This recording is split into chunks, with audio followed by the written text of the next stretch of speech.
Intégral Placement, l'émission 100% placement sur BFM Business. Allez, on quitte l'assurance vie. À présent, on va vous aider à diversifier vos placements dans le vin. Tiens, pourquoi pas? On va vous emmener dans cet univers du vin avec Angélique Delanxin. Bonjour Angélique. Bonjour Guillaume. Vous êtes la directrice générale déléguée d'idealwine.com. C'est vrai que le vin peut faire l'objet de placements et vous allez nous dire pourquoi. D'abord, on est en pleine période de dégustation des primeurs du millésime 2013. Comment ça se passe? Quels sont les premiers retours qui vous sont parvenus à l'oreille là jusqu'ici? Alors les dégustations primeurs se sont déroulées principalement la semaine dernière à Bordeaux pendant 3 jours. Un grand rendez-vous organisé par l'Union des Grands Crus qui réunit non pas l'ensemble du vignoble, sur les 8000 propriétés que compte à peu près Bordeaux, seulement 2 ou 3% sont concernés par cette opération. Mais comme il s'agit des vins qui a priori sont les plus éligibles au placement, c'est effectivement ce qui nous intéresse. Donc ces dégustations, ce qui a été frappant, j'ai trouvé que on a vu plutôt moins de monde. J'ai pas assisté aux 3 jours, mais j'ai trouvé qu'il y avait plutôt moins de monde que dans des grands millésimes. On avait vu vraiment une foule compacte pour les millésimes 2009 et 2010. Là, les rangs étaient plus clairsemés et notamment plus clairsemés d'asiatiques. Moins de dégustateurs en provenance de cette zone. Traditionnellement. Comment essayez-vous de l'expliquer? C'est dû à la crise dans les émergences. C'est dû peut-être à la réputation de ce millésime 2013 dont on a dit jusqu'ici qu'il serait sans doute pas fameux. Alors, s'agissant des asiatiques, il y a 2 raisons, je pense. D'une part, les Asiatiques sont pas friands de vin en primeur. Ils achètent plutôt le vin quand il est en bouteille. Parallèlement, effectivement, l'année dernière, les exportations de Bordeaux vers l'Asie ont diminué de 18%. C'est un signe, effectivement, pas de désaffection réelle, mais quand même d'une préoccupation peut-être par rapport au prix qui s'est exprimé. Alors, bien sûr, les conditions du millésime, on a tout dit sur ce millésime, la grêle, le gel, les pluies, les maladies, enfin, il a vraiment tout subi.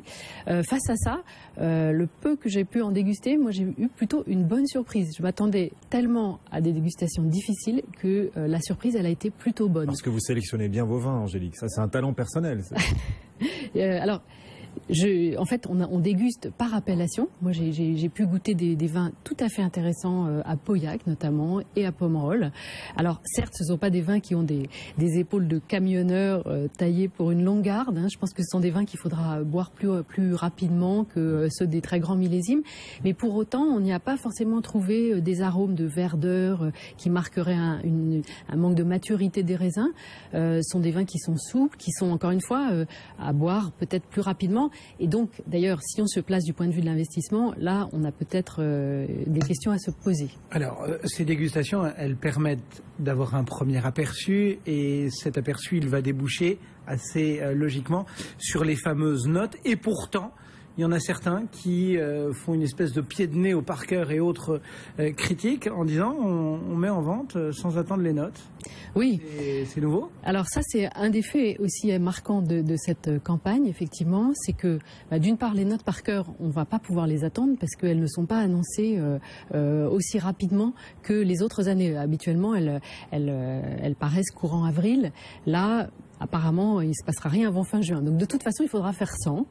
Et c'est vrai que certains châteaux, et notamment le château Pontet-Canet, a créé l'événement, en fait, en mettant en vente son millésime en primeur, avant même ces fameuses dégustations de la semaine dernière. Donc, là, il y avait une forme de coup de poker, et puis aussi, peut-être, effectivement, de volonté de s'affranchir de tout ce phénomène de notation. Il faut dire aussi que le château Pontet-Canet est très à part. C'est un vin qui a une démarche de biodynamie qui est tout à fait unique dans le Bordelais pour un très grand cru, un cru de ce niveau. Et donc c'est aujourd'hui un vin que de toute façon les amateurs ont envie de goûter, de connaître, de voir évoluer. Donc il peut se permettre effectivement d'avoir une démarche un peu différente. Ouais, c'est le Pontet-Canet, on est bien d'accord. Oui. Quelle conclusion on peut tirer de ces premières dégustations de primeurs sur les ventes à venir du millésime 2013? Est-ce qu'il faut être pessimiste? Alors il y a eu donc Pontet-Canet qui est sorti au même prix que 2012, donc pas vraiment de baisse, hein, même si la tendance générale voudrait que on parle d'une baisse de 10% par rapport au prix du millésime 2012. Certains châteaux vont peut-être aller jusque-là, d'autres vont vouloir, qui avaient déjà fait un effort en 2011, vont vouloir rester sur les mêmes niveaux de prix. C'est un grand écart, un écart de 10% entre deux millésimes. Alors le problème, c'est qu'en 2009 et surtout en 2010, les prix avaient véritablement explosé. Et depuis, on n'est pas revenu à des niveaux de cours qui seraient ceux de 2008 et ceux que peut-être le marché appelle. Aujourd'hui, on sait que la demande, comme je le disais, viendra peu d'Asie. Les Américains n'ont pas exprimé non plus un intérêt phénoménal pour ce millésime. Donc les châteaux, les domaines vont se replier vers leurs clients d'origine européens. Et en Europe, on n'est peut-être pas prêt à payer des sommes faramineuses. On n'accorde pas forcément au vin le statut de produit de luxe que les Asiatiques peuvent conférer à ces vins. Et donc, c'est un produit plaisir en Europe. Là-bas, voilà. C'est un produit de luxe. Absolument. Et donc, en termes de prix, l'attente du marché, elle est clairement à la modération, voire à la baisse. Et ça pourrait avoir une incidence sur les prix des vins plus anciens, les revaloriser éventuellement à la hausse ou... Alors, ce qui est évidemment, quand on compare le prix des premiers domaines qui ont mis sur le marché, il y a eu Pontet-Canet, il y en a eu quelques autres. Si on regarde par rapport au cours de millésimes plus anciens, je pense par exemple au château Pichon-Baron, qui a sorti son primeur 2013 à 72 €. C'est à peu près le prix du millésime 2004, qui a été très bien noté, 93 sur 100 par Parker. Donc aujourd'hui, on peut légitimement se demander si ça vaut la peine. Si je regarde du côté des Sauternes, vous avez le château Laforie-Péraguet, dont le prix en primeur est plus élevé que le fantastique 2001, qui a été noté 96 sur 100. Donc évidemment, ça risque de redynamiser le marché des vins plus anciens, plus matures, dans les grands millésimes, et c'est ce qu'on observe d'ailleurs depuis quelques semaines. Malgré tout, on parle énormément de ces primeurs.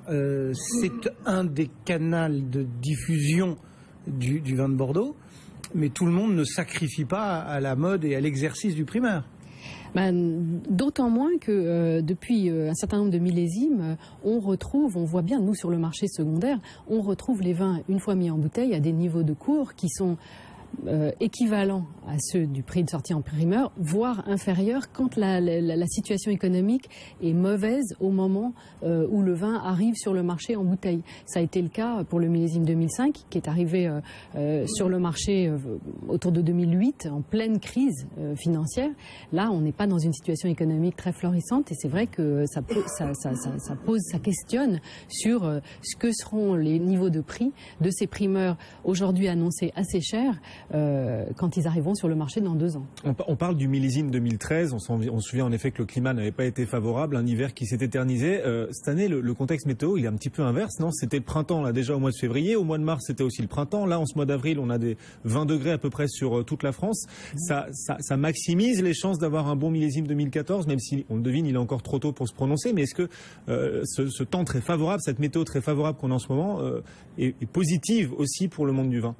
C'est vraiment prématuré en fait. Il y a plusieurs périodes cruciales en fait pour évaluer un millésime, et notamment la période de la fleur qui se déroule courant juin, où là pendant laquelle il faut surtout pas qu'on ait de pluie. Il faut vraiment que la vigne soit très protégée à ce moment-là. Donc là, ça c'est un moment crucial.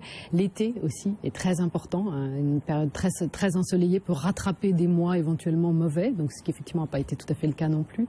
Et puis après la période des vendanges aussi, il faut qu'elle se déroule si possible pas sous des trompes d'eau, comme malheureusement ça a pu être le cas parfois sur certains domaines en 2013. Angélique Delangsin, régulièrement avec nous dans Intégral Placement sur BFM Business pour parcourir ce monde du vin. Le vin est aussi un placement. Merci Angélique, directrice générale déléguée d'Idealwine.com.